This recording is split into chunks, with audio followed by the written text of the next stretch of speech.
Su sitio, amaliapandocabildeo.com.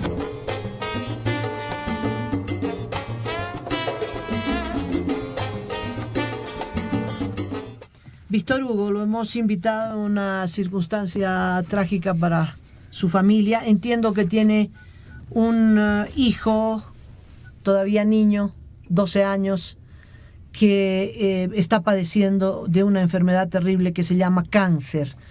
¿Cuándo su familia se enteró de esto? ¿Cómo uno puede saber que el hijo de uno, porque uno puede sospechar de uno, tal vez yo tengo cáncer, pero del hijo de uno nunca, ¿no? ¿Qué le hizo sospechar que su hijo podía tener esta enfermedad? Gracias, Amalia, y un saludo a los audioyentes. Sospechas, en realidad no hemos tenido ninguna sospecha. Apareció un pequeño tumor en el hombro derecho, en el húmero, en la parte superior del húmero, y bueno, mi hijo nos dijo que... ¿Una bolita? Sí, una pequeña hinchazón. Y él nos dijo que se golpeó. Y bueno, entonces un golpe es un hinchazón y normal, posiblemente una inflamación. Y lo tratamos así. La inflamación persistía y cada vez se ponía más dura. Entonces fuimos al médico. ¿Todo el brazo? No, la parte bolita superior del húmero, una pequeña bolita. Entonces la dureza aumentaba y fuimos donde el médico. Y el médico, sí, es un golpe, ocurre esto, pero va a desinflamar. Y nos dieron medicamentos para la desinflamación. Claro. Nos llevó varios días y la desinflamación no cedía. Y lo que nos alarmó, ya que esa supuesta inflamación ya dificultaba el movimiento del brazo derecho. O sea, muy doloroso. Así es. Y él normalmente, él es zurdo. Entonces dijimos, bueno, el derecho, no notamos la disminución de los movimientos del brazo derecho, porque él es zurdo. El derecho, como él mismo hace bromas, dice, me sirve solamente para apoyarme, pero el izquierdo, él es zurdo. Pero ya se ayudaba con la mano izquierda para ciertos movimientos de la derecha. Entonces dijimos, esto es raro. ¿Y dónde vamos a recurrir? Consultamos a amigos, conocidos que saben de salud y nos recomendaron el Hospital del Niño. Ahí están los mejores expertos para estos temas. Fuimos, nos acogieron con rapidez y cordialidad. Yo les agradezco a ellos.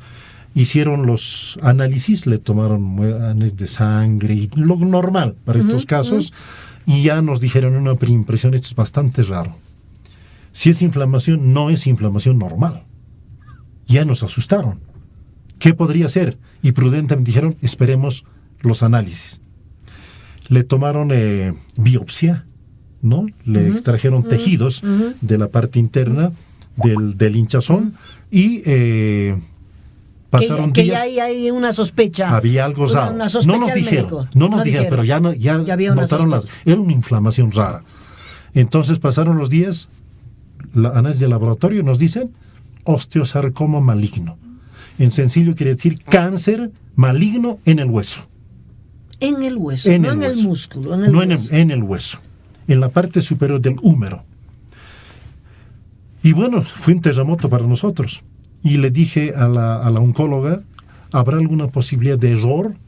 Dijeron, mire, trabajamos en esto mucho tiempo y nosotros creemos que eso es lo que tiene. Pero si usted quiere, puede buscar una segunda opinión. Nos facilitaron las muestras, el taco de las muestras extraídas de la biopsia. Lo cual es muy generoso de parte del hospital. Pero se portaron, Amalia, increíblemente. Desde el director, ¿no? Hasta el último funcionario, hasta el policía, hasta la gente de limpieza, con un cariño y cordial que a mí me sorprendió. Entonces, dice muy bien del hospital. No, la atención muy buena. Nos hemos cruzado con pacientes diversos, una tragedia las enfermedades de diversos, no solo cáncer, sino otras enfermedades, pero el personal los atiende muy bien. A nosotros nos atendieron muy bien.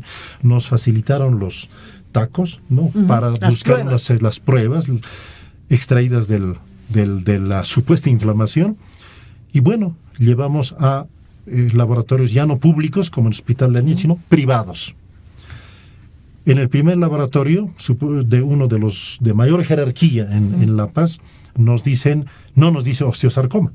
Con la misma muestra, nos dicen neoplasia maligna indiferenciada, que quiere decir cáncer no en hueso, sino en tejido, pero maligno, pero difícilmente identificable. Eso quiere decir indiferenciado. Entonces, con Pero la misma cáncer. muestra, cáncer. De uno y otro lado. Esté en hueso o en tejido, cáncer.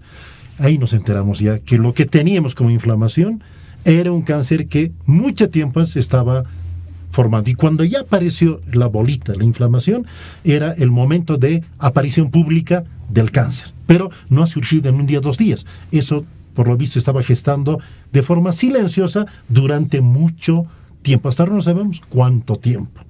Víctor Hugo, no era posible, era un cáncer clandestino, no Así era es. posible de advertirle. De advertirse Nosotros antes. no hemos advertido nada, pero los especialistas nos dijeron cuando ya nos preguntaron antecedentes de todo eso, y lo tuvimos, por ejemplo, un tumor inguinal. Le hicimos operar hace más de 4 años de un tumor al ladito de los testículos. Bueno, pero los especialistas dijeron, esto es un tumor, es normal que ocurra. Era benigno. Benigno, lo vamos a extraer y con eso terminó todo. Y nosotros padres, entre conformistas y descuidados, le hicimos extraer el tumor, nos fuimos a la casa y colorín colorado terminó el cuento. Mire, Amalia, y nos golpeamos el pecho, ¿por qué no hicimos hacer un análisis de ese tumor? Tal vez ahí encontramos alguna pista, porque nos dijeron que uno de los síntomas de este tipo de cáncer complejo, porque es casi como un cáncer doble en hueso y en cartílago, en algunos casos es el tumor, y tumor inguinal. Mire, eso no le hemos dado importancia y ese es nuestro error y nuestro descuido. Segundo error que hemos tenido. Víctor Hugo, disculpe, está en el segundo error. Usted es un político, usted no tiene por qué saber de tumores cancerígenos, ¿verdad? El médico, ¿cómo no le advirtió, verdad? El médico que operó, que sacó el primer tumorcito, decir, no, esto inmediatamente a análisis y advertencia. Este es benigno, pero ojo, señor Cárdenas, ojo, porque su hijo tiene que estar bajo control cada 6 meses. Son los médicos que tienen que advertirle. Uno no hace un curso, uno no nace sabiendo. Sí. Pero también nuestra desconfianza debe haber surgido. ¿Nos serviría de algo hacer pero usted un análisis? Es médico. Sí, pero un papá, yo mismo me digo, ¿por qué no se me ocurrió desconfiar y decir esto no tiene otras consecuencias? ¿Nos puede iluminar para algo? Normalmente cualquier tumor que se saca, hasta lunar que se saca, se manda al laboratorio. Sí, es rarísimo que en este caso no hubieran mandado al laboratorio. Dijeron que era un tumor benigno y cuya extracción daría fin al problema. Y nos quedamos conformes. Segundo error. Segundo error. Hacemos análisis, chequeos generales frecuentes. Pero los últimos años, Amalia, los reconozco, nos hemos descuidado. Por los viajes, el trabajo, la ocupación, nos hemos descuidado. Otra vez, tal vez en esos chequeos hubiésemos descubierto algo. Pero una doctora oncóloga nos dijo, don Víctor Hugo, no se martirice. A veces en esos chequeos aparecen y a veces no aparecen. Este tipo de cáncer es silencioso. Solo aparece cuando ya decide aparecer. Todo el momento anterior es clandestino, sobre todo el cáncer en hueso.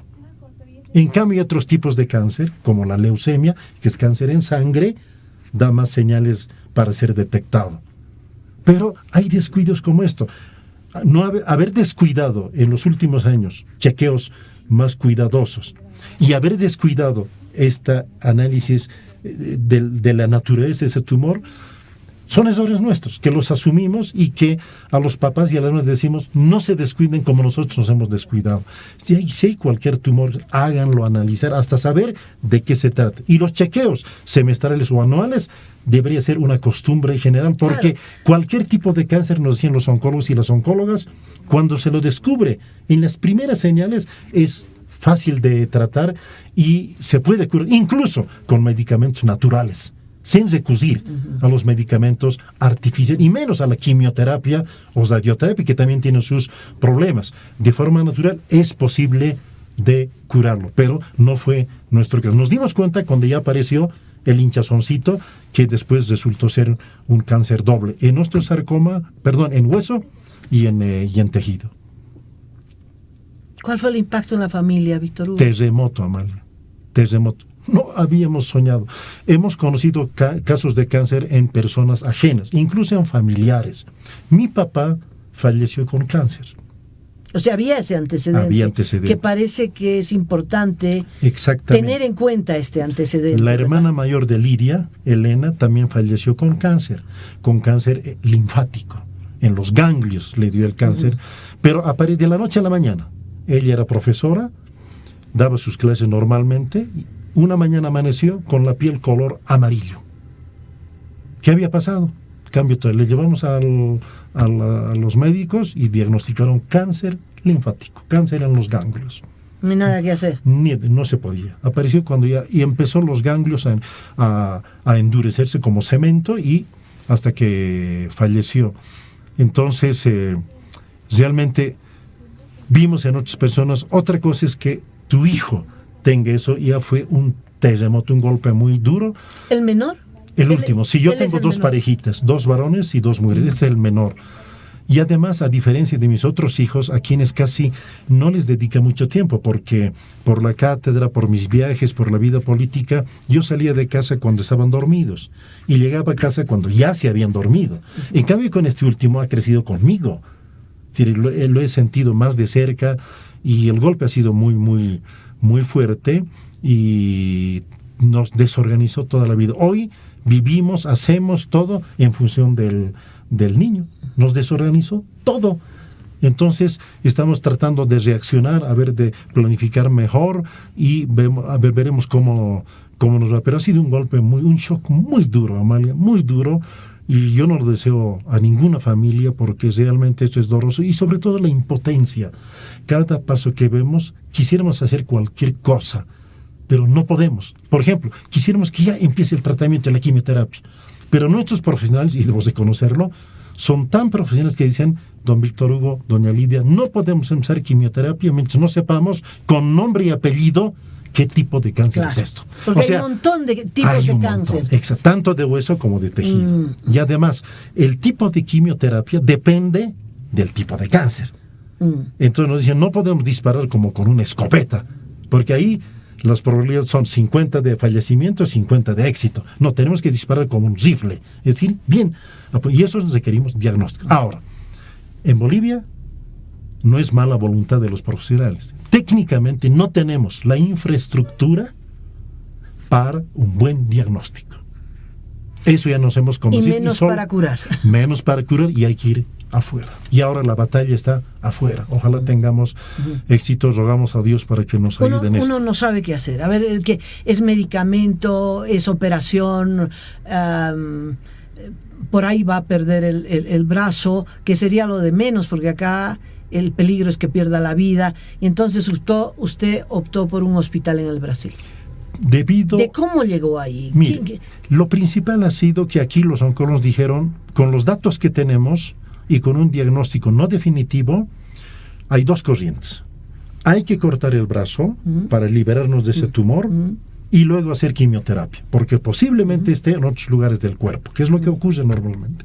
Y otra corriente después que dice, al revés, no cortemos el brazo, porque ya el cáncer está en el resto del cuerpo.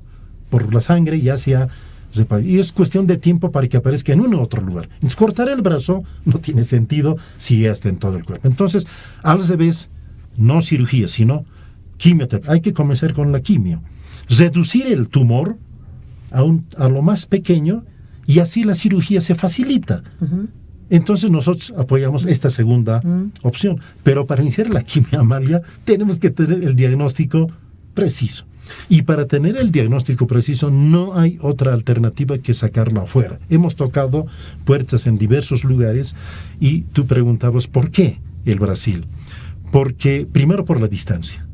No es tan lejos, ¿no? A diferencia de otros centros. Segundo, porque gracias a Dios tuvimos el contacto.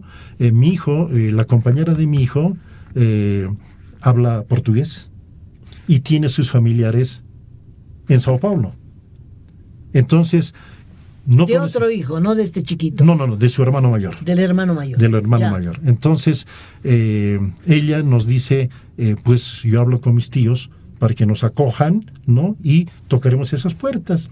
Segunda información, bastante extraoficial, que el Sistema Único de Salud del Brasil, el famoso SUS, no diferencia brasileños y extranjeros. acoge a todos. Y después de salvar la vida, garantizar la vida, se preocupan de los papeleos. En cambio, en otros lugares, primero es papeleos. Acá, en nuestro país. Un trato si es nacional y otro trato si es extranjero. No, yo creo que Brasil y Argentina son naciones a las que nuestro país les tiene una deuda muy grande. Por esto, porque atienden a nuestros compatriotas sin pedirles el carnet de identidad. Eso nos dimos cuenta. Y siendo todavía desconfiados, hemos hablado, no solo con bolivianos en Brasil, sino con amigos y amigas de otras nacionalidades que también han sido curadas en Brasil y nos confirmaron. No te van a preguntar aquí de dónde vienes. Primero te van a atender, te van a controlar los riesgos más importantes y luego se preocupan por papeles. Entonces, si hay esa posibilidad, teniendo un familiar o conocidos allá, a ojo cerrado nos fuimos. Y hay un tercer factor, que es el anterior fin de semana el niño se puso mal. Tenemos que hacer una tomografía actualizada del brazo, eso nos pidieron aquí, y una tomografía ampliada del abdomen, porque teníamos varias tomografías, pero no había del abdomen. Entonces, ¿qué está pasando con el riñón y con el hígado? Esa fue la pregunta de los especialistas. Pero en la víspera el niño se puso mal. Se complicó y dijimos, creo que este va a ser el desenlace fatal. Nos pusimos tan nerviosos y desesperados y al día siguiente, esa noche no durmió, ni él ni nosotros. Entonces buscamos posibilidades y salió esta alternativa y dijimos, vámonos a Brasil, por tierra o por aire. Tan desesperados estábamos. Y además nos pescó el fin de año y el costo de los pasajes altísimo. Ida y vuelta, el precio de ida y vuelta en Boa, Amalia, no había para ese precio y tuvimos que conseguir al doble de ese precio solo para la ida. No importa, pero que lleguemos.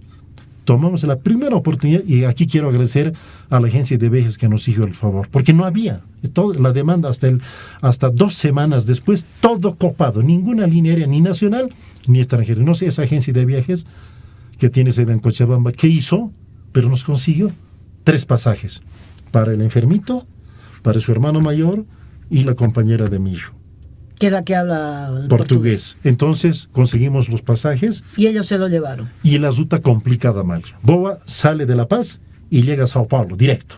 Esta ruta es una locura porque no había otra.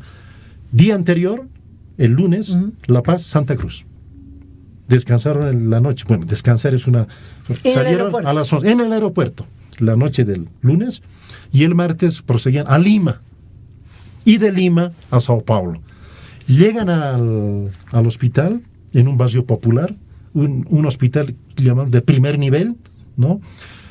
Y los médicos maravillados le ven y por dónde, cómo llegaron, vienen de Bolivia, pero cómo no le ha dado trombosis en el avión, porque lo normal, dice, ante estos casos, lo que ocurre es le da trombosis. Por eso incluso nos recomiendan trasladarlos de un lugar a otro, porque ya el cáncer está hinchado, es como un medio balón de fútbol cargado en el hombro, ya le está afectando al cuello y nuestro temor es que afecta al tórax y la cabeza y le daba trombosis cualquier momento. Y entonces el fin de semana nosotros pensamos que era una pretrombosis o preembolia y por eso nos pusimos nerviosos y a trasladarlo allá. Nos aquejaron muy bien y los médicos allí maravillados nos dijeron que es un milagro, el niño milagroso de Bolivia, cómo ha sobrevivido a esta ruta de vuelo aéreo tan complicado. Inmediatamente le atendieron y mire, sorpresa nuestra, Mario, descubrieron una infección que aquí no nos dimos cuenta. Nadie nos dijo que tenía una infección. Y vimos a manchitas moradas en el brazo y dijimos que es expansión del tumor. Pero allí dijeron, no, eso es infección. Inmediatamente tomaron las medidas para frenar la infección. Y segundo, le inyectaron, como se llama, anticoagulantes para evitar embolia o trombos. La atención, no nos quejamos, de primera, muy cordial. Estamos muy agradecidos con dichos profesionales y lo más complicado es que son estas secuelas y consecuencias a veces inesperadas de un cáncer, ya está controlado. Han comenzado los diagnósticos, hasta media semana de la siguiente semana van a seguir los diagnósticos. Esperamos que a fin de semana tengamos un diagnóstico y que ojalá no ocurra como aquí, que no diga que es indiferencia, sino ya sepamos con nombre y apellido qué cáncer es y comenzar inmediatamente el tratamiento. En el peor de los escenarios, Amalia, si nos dicen otra vez allá, es indiferenciado, ¿dónde vamos a ir? Ya estamos averiguando qué otros centros hay de mayor tecnología con equipos más modernos para diagnosticar esto. Porque, desgraciadamente, Amalia, este tipo de cáncer había sido de 1 millón, afecta de 1 millón de personas al 0.2%. Es tan raro, de 1 millón al 0.2%. O sea, cáncer en hueso y en tejido combinados. Entonces, con razón aquí, no por mala voluntad de nuestros profesionales, sino dificultades de medios, de tecnología para captar esto. Y allí también están pataleando. Rogamos a Dios para que nos digan, este es el cáncer, y porque inmediatamente comenzaría su tratamiento. Ahora, si nos dicen el diagnóstico, Amalia, la vida o el brazo, hemos discutido en familia, incluso con él, con mi hijo. Ya nos hemos puesto entre esa opción, vamos a decir, la vida. Y medio en broma, medio en serio, nuestro propio hijo nos dijo, bueno, al final, tengo un amiguito a quien le falta un brazo, y yo también podría estar. Nos ha impresionado su ánimo, su valentía, y es impresionante porque ya le hemos persuadido que ese puede ser un riesgo. Todavía su ánimo se mantiene muy bien, y dicen que para la quimioterapia, para este tratamiento, el primer factor es la fortaleza, el ánimo y el optimismo del paciente. Porque con la quimio ya no va a tener cabello, pestañas, cejas, va a haber un cambio.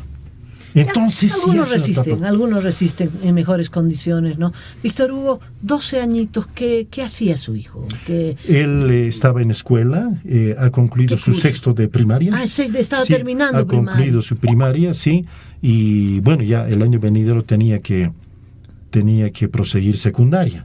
Y lo digo tenía porque mucho depende del diagnóstico. No. Porque esto no va a ser semanas ni meses, esto es años. Y vamos a tener que recurrir a centros públicos y a centros privados. No todos los centros tienen todo el equipo. Entonces nos van a mandar aquí, allá, a un lado, al otro. Como que de hecho hemos circulado. Aquí en Bolivia hemos ido comenzando por el Hospital de Clínicas. Por eso digo, este calvario familiar comenzó con la primera estación en el Hospital de Clínicas. Luego, centros privados, expertos de centros públicos. Hemos ido a varios lugares. Y afuera va a ser lo mismo. Así que esto es para años. Si ocurre un milagro, tal vez pueda continuar sus estudios, si no va a tener que interrumpirlo, porque incluso en la quimio el posterior tratamiento es permanente. Puede que le internen todos los días, puede que también que tenga un tratamiento como llaman ambulatorio. Va a la quimio, se torna al hogar, vuelve a la quimio, vuelve a la casa. Depende, ahí dependemos de los especialistas. ¿Le dijeron a él que tiene cáncer? ¿Cómo han resuelto esto que es Él tan sabe, difícil? Él sabe, pero creo, Amalia, que no entiende todavía qué es cáncer. ¿Que esté enfermo? Sí. Se da cuenta. Y nos reclamó, y un poco triste nos dijo, claro, que hubiese querido curarse aquí, pero entiende que hay que sacrificarse, ir en el vuelo, porque le advertimos los riesgos del vuelo, ¿no? Y que se ponga fuerte, y él dijo, sí, bueno, ojalá que me ayuden afuera, ojalá. Escuchó la palabra cáncer, pero yo dudo. Pero ustedes ni el médico le dijeron, hijito, tienes cáncer. No. Hay médicos que nos han dicho, hay que decirle. Pero otros médicos dicen, no hay que decirle. Pero ¿usted qué decisión tomó de no decirle? Le hemos dicho, pero en términos bastante generales. Porque lo que como familia tememos es que si le damos detalles, puede deprimirle. ¿No? Si no logra comprender y si no logramos explicarlo bien, en lugar de aumentar su ánimo, porque él estaba muy animado, lo podamos deprimir. Y nos recomendaron especialmente que eso hay que cuidar. El factor psicológico es lo más importante en este momento. Entonces le dimos una información general. Qué difícil decisión. Muy ¿no? duro. Muy difícil. Víctor Hugo, ¿y será que doña Lidia se va al Brasil? Porque justamente para el respaldo emocional, lo cual debe significar gastos, plata, dejar el rol que juega acá en la familia, en fin, así todo es, eso. Así es. algún momento ya tenemos que ir, y creo que va a ser el momento en que ya tengamos el diagnóstico y cuando comience el tratamiento de quimioterapia, posiblemente, ¿no? Mientras tanto es el hermano el que está el hermano haciendo la resistencia emocional. Y su compañera, ¿no? Y los familiares de su compañera, porque son bolivianos residentes allá. Tienen una vivienda, también les hemos alterado la vida familiar a ellos, porque recibir a una pareja es molestarles a ellos, pero con un gran cariño. La familia Morales allí nos han acogido. Ella sabe portugués y está trabajando como traductora también del paciente y de su hermano mayor, porque allí todos hablan portugués. Entonces, están allí y veremos a ver los siguientes días cómo nos organizamos.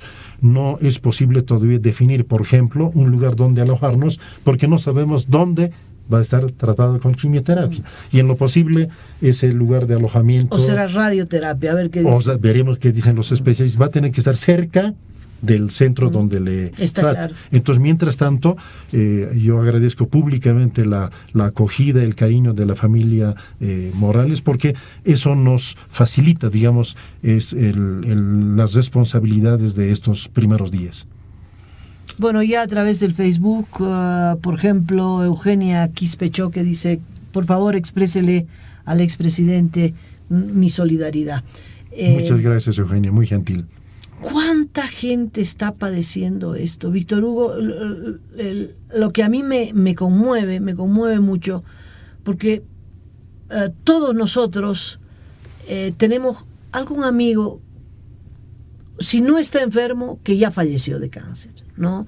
Algún familiar, como usted dice, su papá, una hermana suya que fallecieron de cáncer, lo propio me ocurre en la familia, amigos muchísimos, que se han ido a consecuencia de esta enfermedad.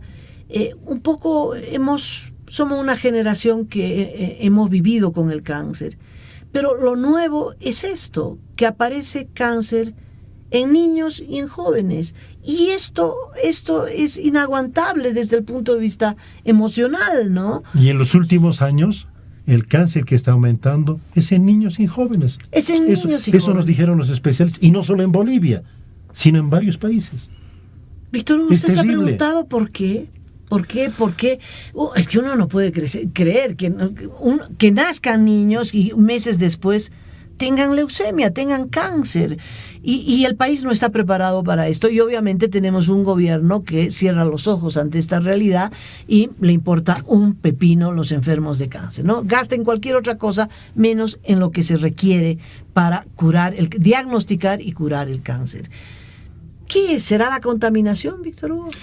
Por lo que hemos conversado con especialistas aquí en Bolivia y en el exterior, hay varios factores, Amalia.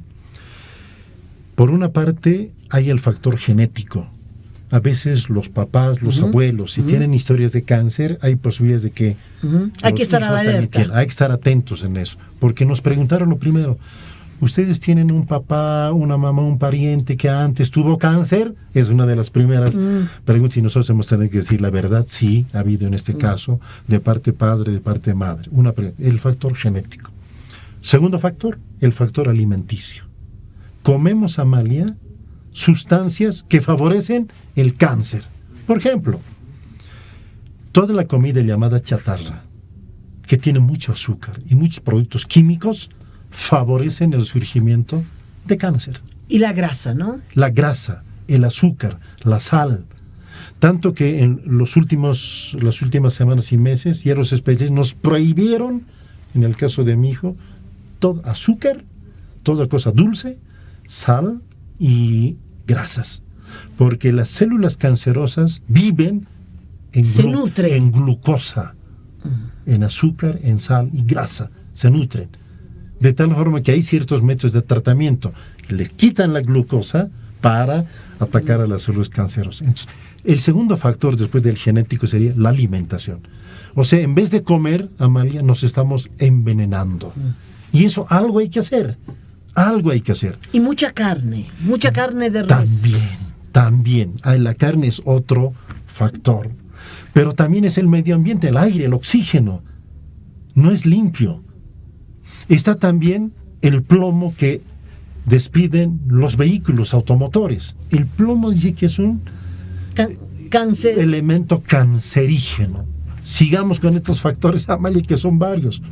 La mayoría de las familias bolivianas cocinamos en ollas de aluminio, calderas de aluminio, y resulta que produce una reacción que también fomenta el cáncer. Claro. Sigamos con razones. La radiación solar, no estamos acostumbrados a usar sombrero, y la excesiva radiación solar, sobre todo ciertos rayos, los ultravioleta, también producen cáncer. Es decir, hay varios factores. Y esto yo pensaba, no se podrá hacer un proceso educativo, nuestro sistema educativo, los medios de comunicación, aconsejar, educar a la gente para que nos cuidemos, reduzcamos los factores que promueven el cáncer. Yo creo que esto es posible. Claro. El Ministerio de Salud, el Ministerio de Educación, promoviendo esto, medios de comunicación, las capillas, los sermones, que sea una idea de esto, pero yo creo que es posible hacer, pero no lo hacemos. Entonces, producen estos hechos y solo nos damos cuenta y valoramos esto cuando nos afecta a nosotros. Antes nos descuidamos. Y seguramente usted se preguntó, ¿por qué a mi hijo? ¿No? Tiene 4 hijos y le tocó al menor, al más querido, sin decir que no quiere a los otros, pero era su mimado, ¿no? Era su Benjamín. ¿Por qué a él? ¿No? ¿Por qué a él? Es una pregunta que no tiene respuesta, ¿no? No tiene respuesta. Pero también a veces nos golpeamos el pecho. Un especialista nos dijo algo interesante, Amalia. Su hijo es más alto de lo normal. Sí, le dije. Sí, en su curso es el más alto. Ya le está sobrepasando a Lidia en estatura. Dijo, don Víctor Hugo, esos niños cuyo desarrollo físico es muy rápido son proclives al cáncer, porque las células en las articulaciones se desorganizan y son tentación, bocado apetecible para el cáncer. Yo no sabía nada de eso, ni Lidia no sabíamos. Entonces yo aconsejo a los papás y a las mamás, si ven a sus hijos de repente un desarrollo acelerado y rápido, vayan donde el especialista, porque esos niños y niñas son el bocado apetecible para el cáncer. Pero esto no lo sabemos, lo sabemos después ¿no? Sí. Entonces uno dice, tal cosa provoca cáncer. Sí, nos reímos. Tal cosa, los gases contaminantes que emiten los vehículos, el Dakar, vino acá un biólogo hace poquito, digo, el Dakar en nuestro país ha producido 7.000 millones de toneladas de dióxido de carbono. Eso es veneno puro. Veneno puro. Bueno, pero nadie se desmayó, nadie vomitó. Bueno, el gobierno ha repartido agua en cisternas de yacimientos. Yo tengo la foto. En cisternas que antes transportaron gasolina o diésel. Eso es veneno puro, aunque la hubieran lavado, aunque lo hubieran pasado ACE, ¿no? No se puede. La Organización Mundial de la Salud dice, no, por favor, eso provoca cáncer. Claro, no es inmediato, ¿no? Nadie se desmaya, toma agua y se desmaya porque pasó la cisterna. Pero ¿cómo el gobierno va a hacer semejante barbaridad? Obviamente lo niega. Ahora le han pasado otra mano de pintura encima del inflamable, ¿no? Y listo, y taparon con eso un crimen, ¿no? Y se suma, ¿no? Los niños que se crían en la calle, así ¿no? Es. De la vendedora de dulce, inhalando el dueño del carro es culpable, pero no es culpable porque se lo permiten. Hay países donde no se permite que el coche emita plomo. Por ley hay filtros que eliminan eso. Y no es alto costo. Si el Estado boliviano tuviera como política eso, podemos reducir la oportunidad del cáncer, ¿no? Otra cosa, hace poco tiempo los enfermos de cáncer han hecho una movilización para recaudar dinero y comprar un acelerador lineal. El gobierno prometió $10 millones que hasta ahora no se ha desembolsado, y la gobernación de La Paz también, pero nada funcionó. El gobernador hizo un teletón. Exactamente, has recaudado algo de dinero, pero no tenemos acelerador. Sí. En cambio, en Santa Cruz, don Rubén Costas compró el acelerador, de tal forma que el acelerador más importante de Bolivia está en Santa Cruz. Pero el mundo hoy ya tiene aparatos mucho más modernos y sofisticados para el tema del cáncer. Por ejemplo, hay un aparato que se llama el SBRT, que es una radiación ultramoderna. El más preciso, sin error, está en los Estados Unidos. El segundo, con un poquito de error, está en Sao Paulo, en el Sirio libanés. Y el tercero está en Argentina, en el Marie Curie. Qué interesante, dijimos, preguntamos, pero son inaccesibles. El de Argentina no tienen programa de cáncer infantil. El Sirio libanés es estrictamente privado y cuesta una fortuna. En la época que Bolivia tuvo bastante platita, ahora ya no lo tenemos. ¿Por qué, pensaba yo, no se compraba unos de estos aparatos modernos para que todo boliviano pueda acceder ahí, ¿no? Y podamos saber con precisión diagnósticos sobre el cáncer? Con este plan de hacer una planta nuclear acá en la ciudad del Alto, disfrazaron, ¿verdad?, la verdadera intención de una planta nuclear, diciendo vamos a comprar un equipo que tiene radiación, porque todo equipo tiene radiación, que es para diagnosticar cáncer. Un equipo enorme, que es para sobredimensionado, porque el pretexto es gastar plata, ¿no? Y está en ese plan. Entonces dijeron, para curar el cáncer es la planta nuclear. No es cierto. La planta nuclear genera cáncer. La planta nuclear genera, pero incluían un equipo de diagnóstico de cáncer. Que eso está bien, uno más chico se necesitan varios más chicos para repartirlo en el país. Yo creo que estamos ante una epidemia de cáncer. Sí, tienes razón. Hugo. Tienes razón. No es un caso aislado, su hijo. Yo ya tengo con usted 2 amigos cuyos hijos, no ellos, cuyos hijos están en tratamiento de cáncer. Y tengo un sobrino que murió de cáncer a los 20 y tantos años por salir profesional. ¿Cómo 20 y tantos años? ¿Cómo va a morir de cáncer? Uno no puede. Ya en mi entorno, yo creo que toda persona, si mira alrededor, ¿no? Ya no solo los adultos, los menores. Y esto demanda políticas estatales. Exactamente. No es para una iniciativa particular, es Estado. Y si vemos cifras, lamentablemente, no solo en Bolivia, también en otros países, salud está en la cola, educación está en la cola.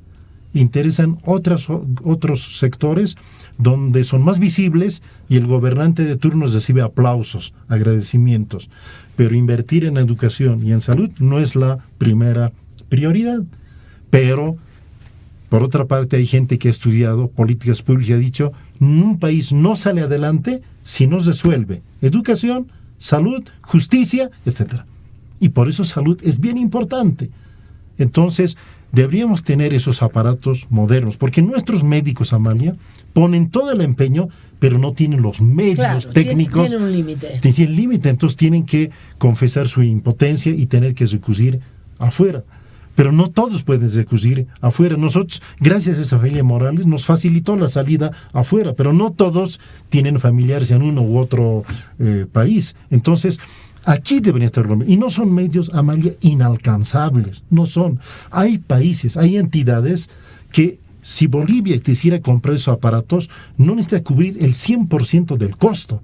Te pueden ayudar una parte para financiar la compra de esos equipos. Hay países que están ayudando a otros países, capacitando al personal especializado en cáncer, médicos, enfermeras, administradores, pero para cáncer, y no para cualquier cáncer, sino para cáncer infantil. Entonces, hay posibilidades. Es cuestión de, como decimos, ponerse las pilas, el Estado definirlo esto y destinar la plata correspondiente. Y si no alcanza la plata, pedir donación o pedir préstamo para estos fines. Y eso me parecería totalmente justificado. Y al revés de lo que usted piensa, yo creo que un gobierno que se preocupe de la salud en general, pero de los enfermos en cáncer en particular, yo creo que sería un gobierno muy aplaudido, muy querido. Pero claro, imagínate, Amalia, en Brasil no te preguntan de qué país eres. Primero, a ver, curaremos esto y luego los papeleos. Yo me bajo el sombrero para el gobierno brasileño. Pero claro. Yo sé que han tenido gobiernos dictatoriales, militares, gobiernos democráticos, gobiernos de derecha, de centro, de izquierda, pero su sistema de salud es increíble. Yo, Amalia, nunca habría soñado que Brasil tenía esas posibilidades. Tú vas, Amalia, vas a Europa, estás en Brasil, te viene algún problema de salud. Vas al médico. Te quedas ahí, vas al médico brasileño, al centro brasileño, te atienden sin problema. Así es. Esto es extraordinario. Yo me bajo bueno, Argentina es lo mismo, aunque todo el sistema de salud está venido a menos, pero si uno se enferma de lo que fuera, va a un hospital público y lo atienden gratuitamente. Chile no. En Chile el sistema de salud, que también está venido a menos, tiene que ver con seguros y es exclusivamente para los chilenos. Usted es turista y se rompió la mano, una fractura, un turista, cualquier cosa, lo atienden. Pero la factura es millonaria, millonaria. No se le ocurra ir al sistema público. Es mejor recurrir a un médico privado. Le va a salir más barato, le estoy hablando en Chile. No tienes eso. Pero toda su atención, ¿no? Es, si usted o es residente y tiene el seguro, en fin, no sé qué requisitos, pues sí lo atienden gratuitamente a todos los ciudadanos chilenos. Dios, qué lejos estamos de esto, porque cuando viene la tragedia es que entonces uno dice, no, qué malditos gobiernos que no invirtieron en salud. Mira, en Brasil funciona un seguro, se llama el SUS, Seguro Único de Salud. Sin eso no te atiende nadie. En el caso de mi hijo, y para Brasil, para el gobierno brasileño, me bajo el sombrero, no le han pedido el SUS. Le han atendido y le aceptaron, y después vino el trámite del SUS. Ya lo tiene. Por eso estoy moralmente obligado. Las siguientes horas voy a ir a la Embajada del Brasil y con llanto en los ojos le voy a decir gracias. ¿Y qué no? Han salvado la vida. La emergencia. La emergencia, porque se le daba trombosis. Ya vi de trombosis o embolia. Y teniendo una infección, aquí no lo hubiésemos resuelto. Hasta trasladar de la casa al hospital, perdía la vida. Allí, lo primero que es estudiarlo, analizarlo rápidamente, ordenar al laboratorio los estudios respectivos, muestras de sangre y todo lo que tienen que hacer. Pararon la infección, tomaron sus medidas y la embolia, porque dice que eso es lo que despacha a la otra vida la mayoría de los enfermos de cáncer. Entonces estoy moralmente obligado a decirle, señor embajador, darle las gracias, porque realmente no es un hospital de primera donde está Amalia, es un hospital público de un barrio popular donde no tienen los equipos más modernos, pero tienen los médicos la formación especial para tratar a niños como a reyes. Dice, mi hijito me comentaba, y su hermano mayor también, que la política de salud es privilegiar niños. A los niños los tratan, pero de la mejor forma. Tanto que la nutricionista a mi hijo se acerca con un cuaderno en mano, le dice, hijito, ¿qué deseas comer hoy? Tiene una lista, cosas que no puede comer y otras cosas que sí puede comer. De la lista que sí puede comer, le pregunta, ¿qué quiere servir? La nutricionista tiene una atención personalizada. Y a mi hijo le están atendiendo, no un médico, no 2 médicos, una decena de médicos, Amalia. Se reúnen periódicamente para analizar el caso. Esto, Amalia, gracias a Dios, es un lujo. Y gracias a la familia Morales. Claro. La familia que nos acoge, conocemos un centro, Y gracias a que Liz, la compañera de mi hijo, habla portugués, tiene que estar traduciendo permanentemente. Y que tiene esa predisposición, no cualquiera tiene. Y paciencia con mi hijo. Tiene una paciencia impresionante, tanto que ella le comprende muy bien, y por esas razones, sin ella no hubiésemos hecho nada ni dado los primeros pasos. Y ahorita ya tenemos cierto alivio. Ya parar la trombosis, parar la embolia y la infección, ya es un gran avance. pero yo sé que no todas las familias tienen esa oportunidad, no todos tienen familiares en el exterior, pero lo que me he enterado de Brasil es impresionante. Puedes criticar que se han hecho golear 7-2 con Alemania en fútbol, pero en salud es impresionante lo que Brasil ha avanzado, y como dices también otros países. Hablé con algunas, eran mujeres pacientes de cáncer del Hospital de Clínicas, ¿no? Es el único hospital que tiene un equipo, usted, Víctor Hugo, se habrá enterado, que tiene para radioterapia, no quimioterapia, radioterapia, que es un equipo post Segunda Guerra Mundial. Es una cafetera, hay que patearla para que funcione. Mire. ¿No? Emite radiación, porque la radiación entonces destruye las células. En este caso no solo destruye las células de cáncer, porque es un equipo tan viejo que no es preciso. Usted mencionaba los equipos nuevos que tienen precisión. O sea, el médico apunta y a la célula, ¡pah!, al tumor. Y además, como en la ecografía, sí, el disparo de esa máquina lo están viendo en pantalla. Claro. Y están viendo cómo destruye a la célula de cáncer. Claro. Impresionante. El tumor. Acá no. Sí. Acá usted tiene muchas mujeres. Tumor en el útero. Pues te destruyen el estómago entero. No te mueres de cáncer en el útero, te mueres porque no tienes estómago, porque la radioterapia te destruyó o el estómago, o bueno, no voy a entrar en detalles, porque no es culpa del médico, es un equipo que es una cafetera. Pero también la quimioterapia, es un Amalia, crimen usarlo, sí, ¿sabe? Y es lo único, es tu única esperanza, Y la quimioterapia también tiene ese efecto, Amalia. No solo mata, no solo combate a células cancerosas, también sacrifica células sanas. Pero en esa batalla el costo es alto, ¿no? Pero para derrotar al cáncer. Pero ya hay máquinas modernas que apuntan con menor, como llaman, con menor efecto invasivo y traumático, mucho más para niños. Entonces, esa tecnología está al alcance de la mano. Es cuestión, otra vez, decisión de la alcaldía, de las gobernaciones, del gobierno nacional, que unan todas sus fuerzas para comprar esos aparatos y que hubiera en cada departamento, para no tener los problemas que nosotros estamos pasando ahora y que tantas familias han pasado y las que vendrán todavía. Así es. Y pasarán. Bueno, Víctor Hugo, yo le agradezco muchísimo su testimonio, porque al margen del dolor familiar que ustedes están pasando, es una experiencia colectiva. Usted no es el único que está padeciendo este sufrimiento, y es ojalá una remesón a las autoridades de gobierno, porque, por ejemplo, han gastado 1.000 millones en propaganda para el gobierno. Estamos hablando del 12 a la fecha. En 5 años han gastado 1.000 millones, ¿verdad? Podían, ¿sabe? Con 1.000 millones de bolivianos podían haber comprado, ¿no?, más de un equipo que le esté salvando la vida a su hijo, que le esté resolviendo la vida a muchísimas personas. Está claro que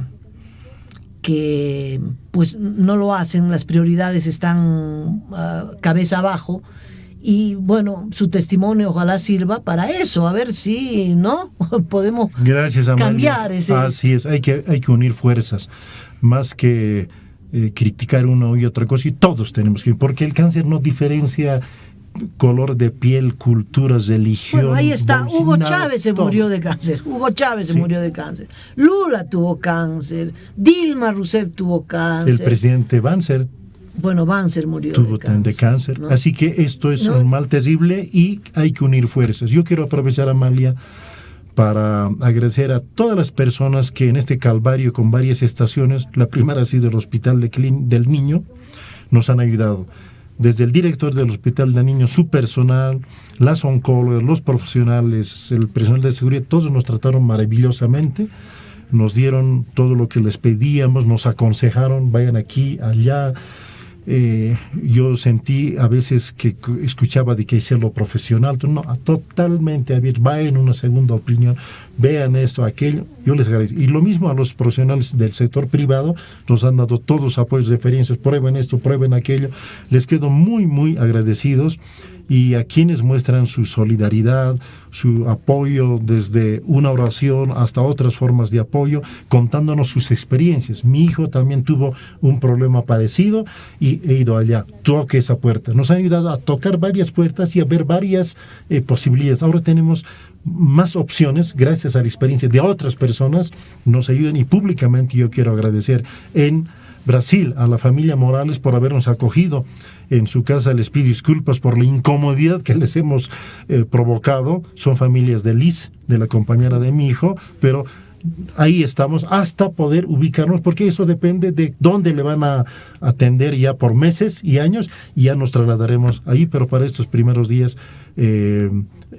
ha sido muy importante ese apoyo. A los profesionales en el Brasil, por el trato que nos han dado. Y como dicen, al niño raro boliviano, porque la enfermedad no es común. Dije, para Brasil es bastante rara, y han puesto todo su empeño. O sea, tengo que agradecer a todos. Yo sé que nuestros profesionales se esfuerzan mucho sin tener los medios suficientes para ello. ¿Qué sería si tuvieran todos los medios? Porque hemos visto también en este trayecto que en el exterior, en varios países, hay médicos bolivianos de primer nivel. Claro que ¿no? sí. Pero tienen los equipos para otros casos, ¿no? Y hemos tocado varios centros y, a ver, veremos hasta dónde nos lleva, porque ya los especialistas de Brasil nos derivarán. Para esto vayan allá o vayan a otro lado. En eso estamos, sabemos que esto va a durar años, ¿no? Estamos preparados y ordenando toda la vida familiar en esa función, pero gracias a todos, gracias a ti, gracias a tus colegas, porque nos han dado un enorme apoyo, y que esta experiencia dolorosa sirva no solo a nivel personal, sino a nivel nacional, a tomar conciencia de lo que es el cáncer, lo que son las enfermedades, la falta de políticas públicas, como tú destacabas, y la falta de infraestructura en salud. No solo construir hospitales y postas, sino equiparlas con el mejor equipo que es posible adquirirlos. Y si para eso sirve, yo seré la primera persona en apoyar gestiones, campañas y todo, porque aquí todos tenemos que unirnos para salvar la salud, no solo de nuestros niños, sino de toda la población boliviana. Morimos a veces por falta de atención, y eso no puede ser. Definitivamente. No, a usted, Víctor Hugo, muchas gracias, Víctor Hugo Cárdenas, ex vicepresidente de la Nación. Hacemos una pausita, por favor. Su sitio, amaliapandocabildeo.com.